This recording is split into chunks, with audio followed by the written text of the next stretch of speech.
একদিন একজন গরিব লোক রাস্তায় 10টি টাকা পেল। সে ভাবতে লাগলো, এই 10 টাকায় কি কেনা যাবে। সারাদিন এই 10টি টাকার চিন্তায় সে সময় নষ্ট করে ফেলল। পরে সেই 10 টাকা ফেলে দিল। সে বলল, হে আল্লাহ, এই 10 টাকার জন্য আমি আজ সকাল থেকে আপনাকে একবারও স্মরণ করিনি। সেই সব লোক আপনাকে কিভাবে স্মরণ করে যাদের লাখ টাকা আছে?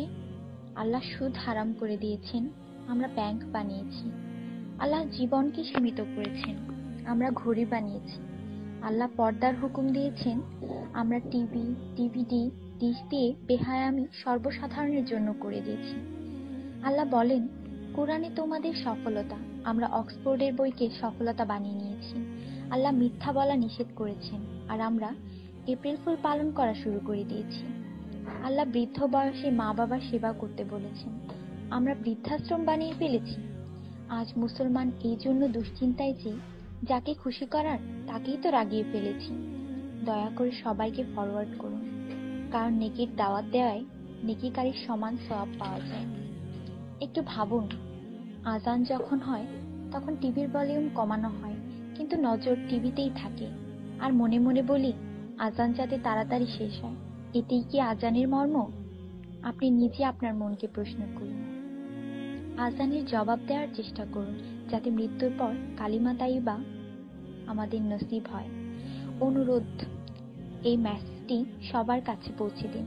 বন্ধুরা, আমাদের দাওয়াতে যদি কেউ না আসে, আমরা রাগান্বিত হই।